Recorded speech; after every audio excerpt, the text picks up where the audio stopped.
કેટલાય પોષક તત્વોથી ભરપૂર આજે આપણે ખૂબ જ સ્વાદિષ્ટ અને ખૂબ જ પૌષ્ટિક એવી ખીચડી તૈયાર કરીશું.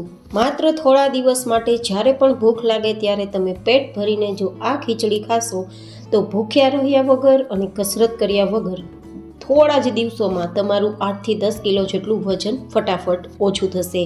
તો ચલો નવી ખૂબ જ સ્વાદિષ્ટ અને પૌષ્ટિક ખીચડીની રેસીપી બનાવવાની શરૂઆત કરીએ. તો જેમના માટે એક વાટકી કે કપના માપથી આપણે મિક્સ ખીચડી, જે આપણે રેગ્યુલર ખીચડી બનાવીએ ને મગ ચોખા અને દાળના મિક્સથી, તે 1 કપ કે 1 વાટકી લેશું. અને જે વાટકી કે જે કપથી આપણે મિક્સ ખીચડી લીધી હોય તે જ વાટકીમાં હવે આપણે જુદી જુદી દાળ ઉમેરીશું. જેમ કે 2 ચમચી જેટલી મગની પીળી દાળ, જેને મગછળી કહેવાય, તે 2 ચમચી જેટલી ચણાની દાળ અને સાથે 2 ચમચી જેટલી અડદની દાળ, 2 ચમચી જેટલી તુવેરની દાળ, અને અહીંયા તમારી પાસે મસૂરની દાળ હોય તો પણ તમે 2 ચમચી લઈ શકો છો. હું અહીંયા મસૂરની દાળ નથી તો તેની સામે 2 ચમચી જેટલા ઘઉંના ફાડા, જેને દલિયા કહેવાય, તે લઉં છું. અને 2 ચમચી જેટલા આખા મઠ લઉં છું, જેથી બધા જ પ્રકારના પોષક તત્વોમાં સૌથી ભરપૂર પ્રોટીન આપણે મળે, જે આપણા શરીરને હેલ્ધી તો રાખે જ, સાથે આપણે ઘણા બધા વિટામિન્સ પૂરા પણ પાડે અને પોષક તત્વો પૂરા પણ પાડે. સાથે 2 થી 3 ચમચી જેટલા કાચા મગફળીના દાણા ઉમેરી દઈશું. તો અત્યારે 2 કપ અને 1 મોટું બાઉલ જેટલી મિક્સ ખીચડી આપણી તૈયાર છે. તો હવે તેને સાદા પાણીથી 2-3 વાર ધોઈ લેશું.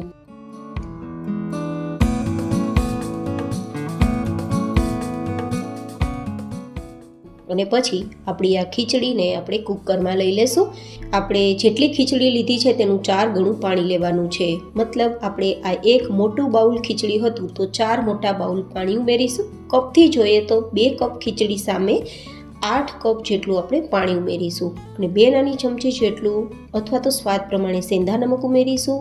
1/4 ટીસ્પૂન જેટલો હળદર પાવડર ઉમેરીશું. અને હવે લીલા શાકભાજીમાં અડધા કપ જેટલા વટાણા ઉમેરીશું. અહીંયા લીલા શાકભાજી તમે પસંદ પ્રમાણે અને અવેલેબલ હોય તે લઈ શકો છો. અડધા કપ જેટલી બ્રોકલી ઉમેરી દઈશું, જે ભરપૂર પોષક તત્વો આપે છે અને તમારું વજન પણ ફટાફટ ઘટાડે છે. બ્રોકલી ના મળે તો તમારી પાસે હોય તે સબ્જી લઈ શકો છો. અડધા કપ જેટલા ગાજર લેશું અને અડધા કપ જેટલા બીન્સ લેશું. બીન્સની જગ્યાએ તમે વાલ, તુવેર આ બધું જ પણ લઈ શકો છો તમારી પસંદગી પ્રમાણે. અને હવે એકવાર ચલાવી દેશું અને આપણું કુકર ઉભરાય નહીં તેના માટે અને ખીચડી બરાબર રીતે થોડી છૂટી તૈયાર થાય તે રીતે આપણે લગભગ 1 થી 1.5 ચમચી જેટલું ઓગાળેલું ઘી આ રીતે સાઈડમાં લગાવી દઈશું. તમે તેલનો ઉપયોગ પણ કરી શકો છો, પણ ખીચડીમાં હંમેશા ઘીનો સ્વાદ સારો લાગે છે. તો મેં ઘી આ રીતે કિનારી પર લગાવ્યું છે, જેથી કુકર ઉભરાવાના ચાન્સ થોડા ઓછા રહે. હવે આ રીતે ઢક્કણ ઢાંકી દઈશું અને પછી આપણે મીડિયમ ગેસની ફ્લેમ પર લગભગ 4 થી 5 સીટી સુધી આપણી ખીચડીને બાફવાની છે. ગેસની ફ્લેમ માત્ર 2 મિનિટ હાઈ રાખીશું અને પછી મીડિયમ ટુ લો રાખીશું, જેથી ખીચડી એકદમ મીણ જેવી એકદમ સરસ આપણી ખીચડી બફાઈ જાય.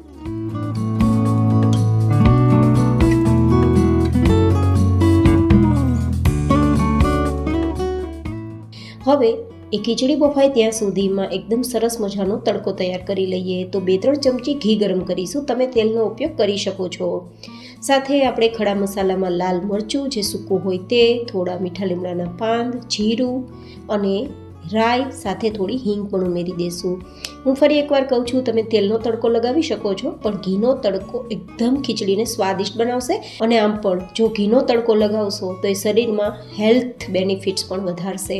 હવે આપણે અહીંયા 2 નંગ મરચાં, 2 નંગ ડુંગળી અને થોડું એકાદ મુઠ્ઠી લીલું લસણ સમારીને લીધું છે, તે બધું જ આમાં ઉમેરી દઈશું. લસણ ડુંગળી ના ખાતા હોય તો માત્ર મરચાંની પેસ્ટ અને ટમેટાં ઉમેરવાના રહેશે.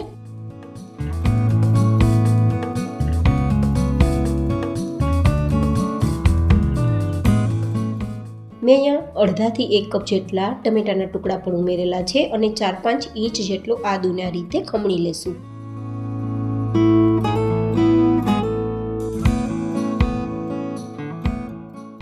અને પછી આપણે 2 કપ જેટલી ધોયેલી અને સુધારેલી પાલક પણ ઉમેરી દઈશું.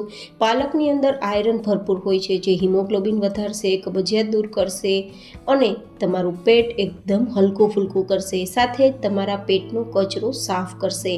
આમ જોવા જઈએ તો ઓવરઓલ આજની આપણી ખીચડી છે તે પોષક તત્વોથી ભરપૂર છે. તો જે લોકો શાકભાજી નથી ખાતા તે લોકોને આ રીતે તમે ખવડાવી શકો છો અને હેલ્ધી રાખી શકો છો. અને ઓફકોર્સ વેટ લોસ માટે તો એ બેસ્ટ કામ કરશે જ. હવે શાકભાજીના ભાગનું નમક ઉમેરી દઈશું, હળદર, કલર માટે 2 ચમચી જેટલું લાલ મરચું પાવડર, એ તીખું નથી, માત્ર કલર આપશે. 1 ચમચી ધાણા જીરું પાવડર ઉમેરી સબ્જીને આ રીતે બરાબર રીતે સાતળી લેશું. આ બધી સબ્જી છે તે ફટાફટ સોફ્ટ થઈ જશે માત્ર 1-2 મિનિટમાં, તો બિલકુલ સમય લાગવાનો નથી. અને હવે આ રીતે મિક્સ કરી ધીમા ગેસની ફ્લેમ પર જેટલું પણ ઘી આપણે ઉમેરેલું છે બધું દેખાય ત્યાં સુધી થવા દેશું.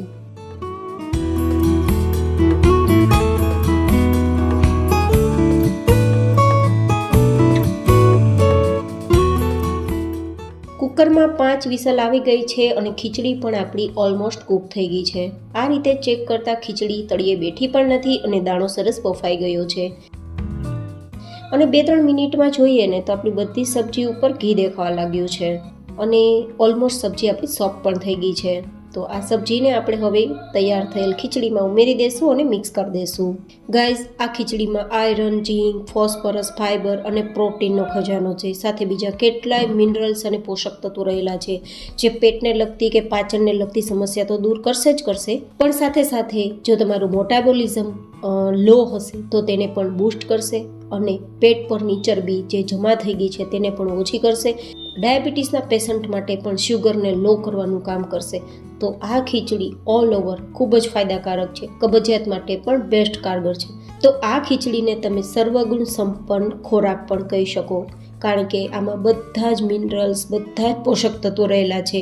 બધી જ દાળથી અને શાકભાજીથી તૈયાર થયેલ આ ખીચડી સ્વાદિષ્ટ તો ખૂબ જ લાગશે.